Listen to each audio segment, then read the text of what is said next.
sin negar que a partir de la idea de Dios como poseedor del saber absoluto lo haya examinado también en la filosofía de la historia, o historia del pensamiento, tengan eso muy en claro, al proclamar la muerte de Dios, del Dios filosófico, como aquel que podía poseer la explicación última acerca de la historia del pensamiento. Y lo más patético de todo, al recordar a Nietzsche y su crítica a la ciencia en su tiempo, es que el mismo discurso mitológico que se siga creando en círculos académicos de las universidades, o abro paréntesis, o en los programas de ingeniería, para ser más exactos, cierro paréntesis, es que según sus creyentes o vástagos, la ciencia y la tecnología son los nuevos dioses que deben manifestar el saber para la humanidad. Pues igualmente creo que sean ciencias o no ciencias, deben de tener en claro que la universidad se construye por medio de todas las carreras que tenemos, a menos de que hagan negocio y las eliminen. Bueno, tercero, sufrimiento, estado momentáneo y la analítica del sufrimiento como interpretación. Aunque hasta el momento el problema del sufrimiento haya sido uno de los temas centrales del existencialismo y la psicopatología, y que de igual manera ninguno de los dos hayan podido definir de forma clara lo que es el sufrimiento y así poder detectar su origen y su fin, lo que sí podemos saber con seguridad es que sea lo que sea, entre comillas, crea o se sienta, es un estado pasajero o momentáneo, un estado que es la tendencia, como lo dije ahora, que podría ser asumido como cierto impulso para seguir viviendo como lo enseñaba Nietzsche, y no debería ser tomado como trágicamente trataba de enseñarlo Schopenhauer o la misma religión.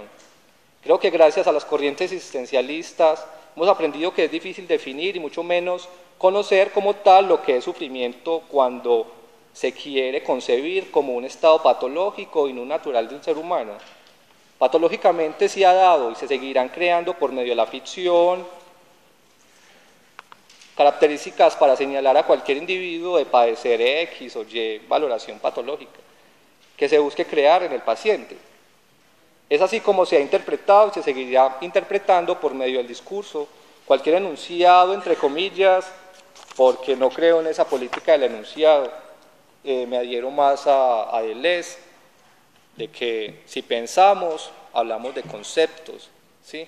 Y no la concepción o la creencia de los analíticos, que es a partir del enunciado, bla, bla, bla, bla.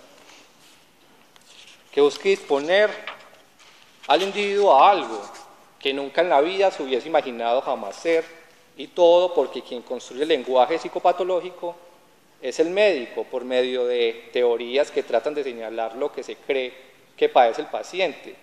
Pero si el mismo médico no ha encontrado un lenguaje teórico claro desde el cual logre entender sus propias, entre comillas, enfermedades, porque supuestamente logra hacérselo creer a su paciente, es ahí donde se va a hablar más adelante del saber, poder, como lo concibe Foucault.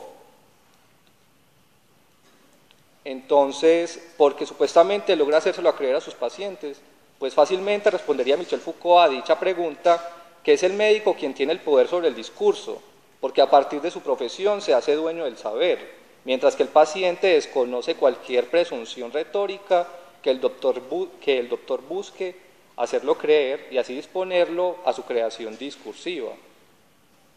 Hablo más adelante, es decir, hay dos concepciones, la creación discursiva o ficcionar el discurso. Entonces, sería bueno que averiguaran al respecto. Bueno,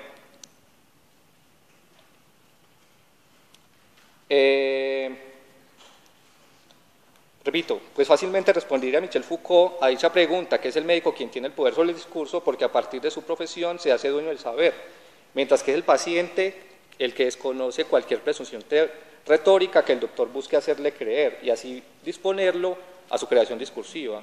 Es así como quien tiene el saber tiene el poder y que cualquier interpretación acerca del sufrimiento, cualquier otro procedimiento del paciente, el doctor puede inventarlo o ficcionarlo a partir de la interpretación o omniexplicaciones de cualquier definición que cínicamente puede ser prescrita con una enfermedad mental. Pueden leerse El poder psiquiátrico de Michel Foucault desde la página 300, ahí pueden encontrar la respuesta a este punto. El doctor o el psicoanalista conoce los límites que tiene su discurso sobre sí mismo y cuál es el grado de credibilidad de su propia ficción. En cambio, el paciente no tiene más que aceptar cualquier afirmación que dicte el médico o el psicoanalista y así admitir de antemano que no existirá ninguna forma para negarlo. Según Michel Foucault, el papel del médico o psicoanalista es el mismo que cumplía el cura con el creyente, nombrado por Foucault como poder pastoral. Es decir, el creyente se confiesa ante el cura párroco, para que el mismo cura párroco pueda prescribirle cualquier oración que como ejercicio entre comillas, debe cumplir con su penitencia, y así, abro comillas, conducirlo al encuentro con la salvación de su alma, cierro comillas. Igualmente pasaría con el psicoanalista y su paciente, por medio de la confesión del paciente. El psicoanalista podría interpretar su estado momentáneo del padecimiento y a partir de ello crear cualquier discurso al aconsejarle cómo debería actuar ante su propio estado momentáneo. Ahora la pregunta, cualquier interpretación hecha por el doctor acerca del paciente no deja de ser más que un fetiche para el propio médico o psicoanalista. Pero mientras para Foucault la religión terminaba siendo la proyección de un estado psicótico del paciente, para entre comillas, representar su psicopatología o patología.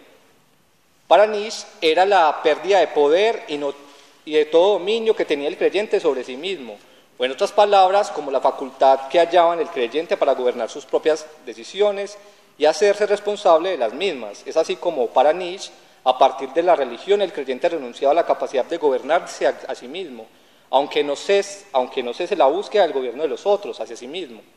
En alusión a lo anterior, Foucault lo nombraría en uno de sus libros como el gobierno de sí y de los otros.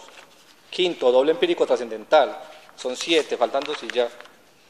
Antes de terminar la presente ponencia, se hará referencia acerca de lo que para Foucault es el doble empírico trascendental. El doble empírico trascendental es la respuesta a la interrogación. Aquel sujeto que toma a otros como sujetos de conocimiento puede ser tomado de la misma manera, es decir, el psiquiatra también es estudiado por otro. En efecto, el sujeto que analiza a unos sujetos termina siendo sujeto del conocimiento para otros, así como lo termina siendo para sí mismo.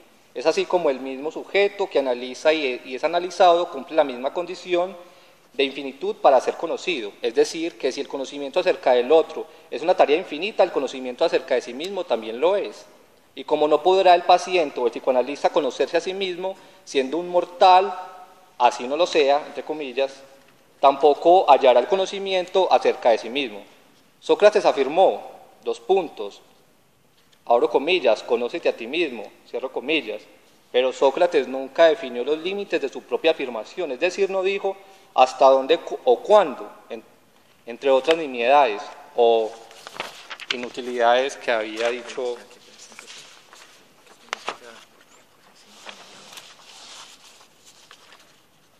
Pero solamente falta esta hoja ya. Hágale. 6. El psicólogo como salvador o como herramienta. ¿Acaso el analista no termina cumpliendo el mismo papel del analizado, teniendo en cuenta que todo lo anteriormente mencionado en la presente ponencia? ¿No debería entonces el psicólogo abandonar el papel del salvador y no caer en la contradicción en la que cayó Freud cuando se refería a Dios como el salvador, después de creerse Freud como el desenmascarador de lo más oculto en sus pacientes a creerse un Dios? Frank confiesa que el psicólogo solo puede ser, Víctor Frank es un psicólogo humanista. Frank confiesa que el psicólogo solo puede ser una herramienta para el paciente y no su salvador. Y solo puede ser el psicólogo una herramienta porque no puede desenmascarar los influjos del inconsciente que llevaría a revelar la psicopatología del paciente. 7. Gobierno de sí. El gobierno de sí de los otros es un problema que Foucault de forma directa adopta del libro de Kant, que es la Ilustración. En dicho texto hace un estudio de la filosofía socrática en donde se buscaba mostrar la relación que tiene la ética y la política en nuestra vida y cómo ha de llevarse una vida con actitud crítica, como resistencia, una actitud crítica que tenga la finalidad de no aceptar ser gobernado por otros y que dicha resistencia se adquiera por medio del saber para sucumbir a cualquier poder que busque gobernarnos de forma total. Conclusión. Si aceptamos que ni con San Anselmo, Freud o los ingenieros no han podido y no podrán llevarnos al encuentro con la explicación última acerca de la historia de lo que hemos y seguimos pensando como no se haya podido negar como tal al conocimiento del sufrimiento en su explicación, dada por el doctor, el psicoanalista o el ingeniero que conoce supuestamente al hombre como si fuese una máquina, pero yo no estoy de acuerdo con eso, acerca de sí mismo hacia los demás o de los demás hacia sí mismos, y si no encontramos la explicación acerca de sí mismos y de la historia de lo que pensamos, lo único que podríamos terminar pensando es, o nos resistimos a no dejar pensar para decidir por nosotros mismos o dejar que por medio de los otros sigamos siendo pensados. Será la crítica de nosotros mismos y ante los demás el límite de lo que pensamos. ¿Cómo podríamos contradecir a Kant ante lo anteriormente nombrado? ¿Qué es lo que hay más allá de la crítica entonces? ¿Qué es lo que se contrapone a la crítica acaso? ¿Qué es lo que nos impulsa a pensar lo que pensamos? ¿Será la sumisión a la resistencia a ser pensados? ¿O será que existe algo que piense por nosotros y todavía se sigue ante nosotros ocultando? Sea lo que sea, lo mejor es no pensarlo. ¿Acaso terminé pensando lo que deben hacer o...? Gracias.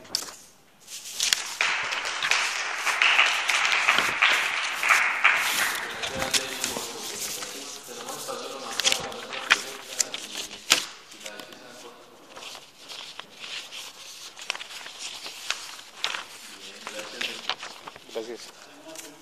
Sí, hay una. Quisiera saber un concepto.